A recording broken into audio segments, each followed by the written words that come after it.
एवढं सगळं करून काहीच फायदा नाही. मला ना घरात काहीच किंमत देत नाही बाई. हे सगळी किंमत फक्त मंदा ताईला. आमची मंदालाच घ्या म्हणा, मंदालाच ठेवा. आता मी चालले माझ्या माहेरी.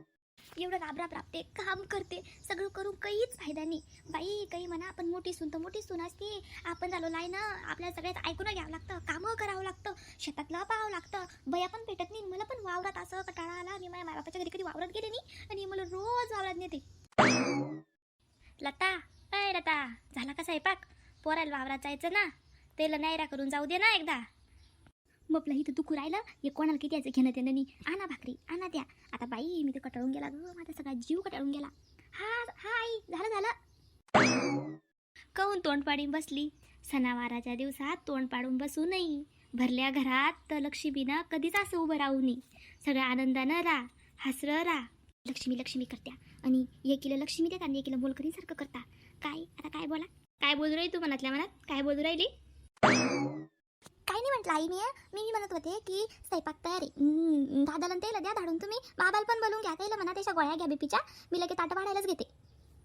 बरोबर, पाठवते. सगळ्याला पाठवते. टाक तू, भाजी गरम आहे ना. रामभाऊ, हो रामभाऊ, आहे का घरात तुम्ही? काही ती सुनने राहिले बा.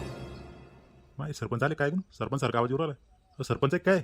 या मी घरातच बसले. या इकडं खुर्चीवर बसू आपण. हो रामभाऊ, बसायला कोणाला वेळ आहे? हे सरपंच झाल्यापासून मला वेळ तरी भेटतो बसायला. एक तर मग शेतीकडे दुर्लक्ष होऊ राहिलं या सरपंचाच्या पदामुळे. तोट्यात आलंय मग सगळं काम. इकडे घरी गेलं की बायको मला शिवाय देते की तुम्ही शेतीकडे लक्ष देत नाही.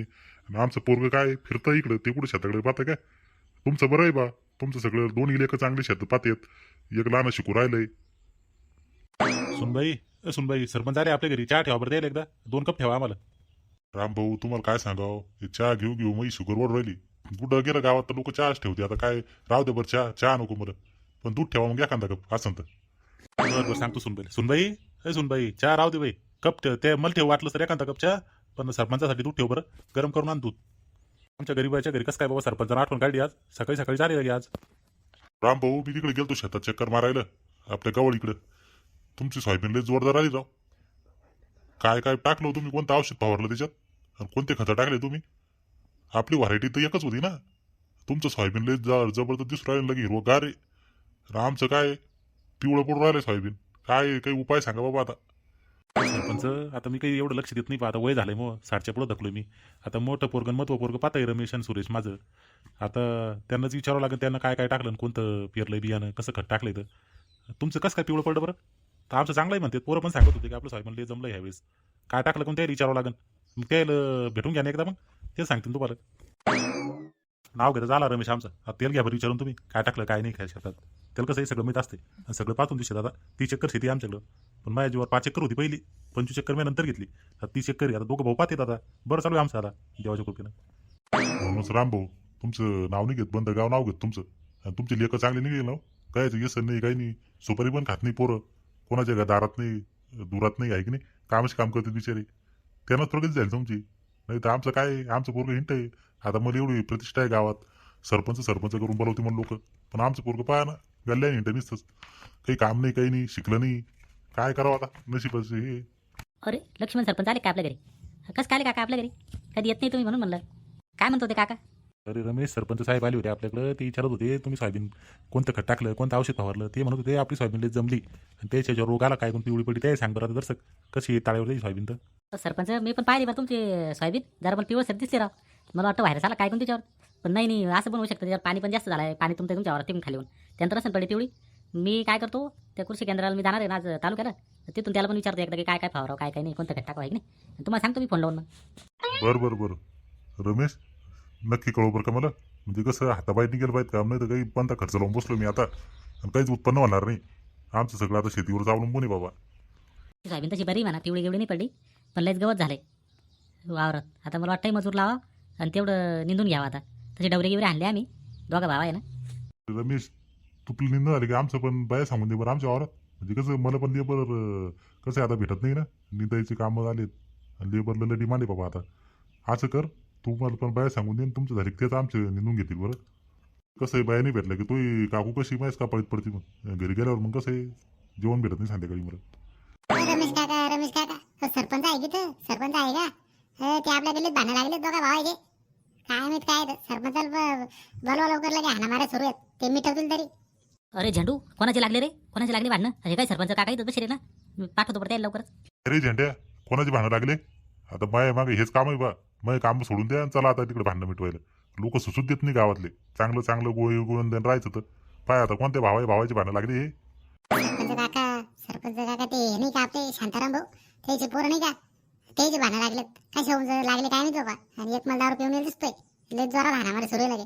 चला बरं तुम्ही लवकर, चला लवकर, नाही तर मग काय अवघड काम होईल बरं. काय राव शांतारामनं किती कष्ट केले हो, आणि पोरं आता भांडणं करू राहिले म्हणते गल्ल्यात.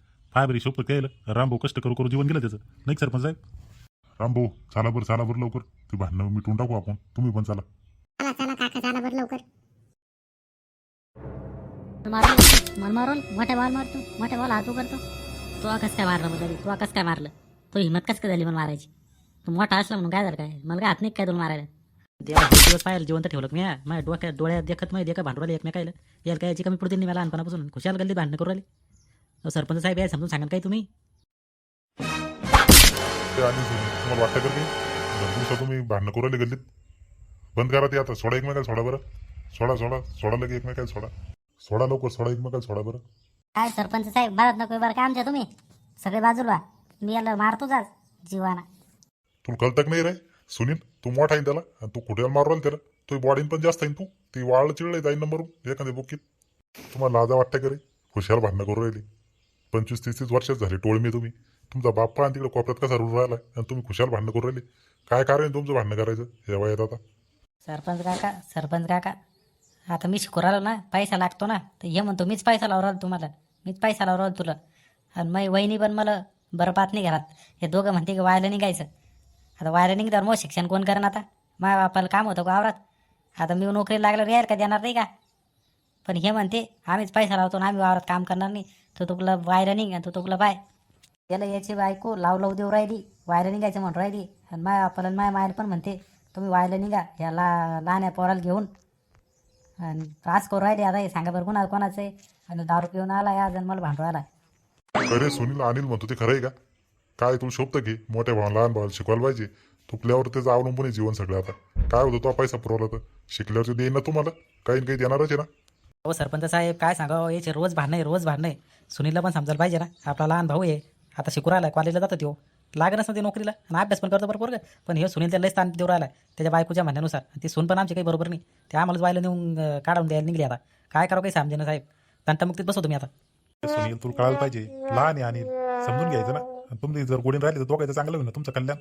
आता तो आपण कमवून ठेवलं, जमीन आहे बरं घरी, असं नाही की तुम्हाला काही नाही म्हणून. दोघं भावांनी व्यवस्थित राहायचं. आता त्याचं वय शिकायचं, शिकू देईन त्याला. तो कोण त्याला दारू पिऊन त्रास देऊ राहिला? आणि किती पैसे लागते त्याला? तो घरी जाऊन तर तालुक्याला कॉलेज जाऊन येणं जाणं करतो बरं. तिकडे पण राहत नाही, तुमचे पैसे लागते म्हणून त्याला. नाही त्याला पैसे खर्च नसते का ना? हो काका, तुम्ही तुमचं लक्ष द्या तिकडे. आम्हाला नका सांगू तुम्ही आमचं काय खर्च आणि काय नाही. इथं काम करून पाहा वावरात, मग समजतंय सगळं. माझ्या जीवावर चालू आहे तसं बंद घर. दारू पिऊन माजला का सुनील तू? तू समजून राहिलं का? 4 चौकात उभा राहणार माणूस आहे. मग तू ऐकून नाही राहिला म्हणल्यावर अवघड झाला ताई. थांबतोय, तंटामुक्तीत बसवतो उद्या. सरपंच काका, मी याचे रोजच भांडणं पाहतो, पण तुम्हाला सांगितलं नाही बरं का? नाही तर रोजच पाहतो मी कटाळू यायचे. मी शेजारी द्यायचे रोज, मग अभ्यास पण होत नाही. मग 500 यायचे मग मी नापास झालो याच्या भांडणामुळे. झेंडे तो चूप बसतो का रे? इथं भांडणं मिटवायला आला, भांडणं लावायला आला तो अजून. एका बुक्कीतच तो जीव घेईन. चूप बैस आता, बोंब नको तू. चला आपापल्या घरी चला आता. सगळं आता उद्या पार द्या सगळेजण. ते तंटमुक्ती बसवतो मी. तंटमुक्ती समिती सांगून देतो की उद्या भांडणं मिटवायचे म्हणून आपल्याला. लवकर या आता तुम्ही उद्या. चला व्हावर आपापल्या घरी आता. कामधंदे करू द्या लोकायला.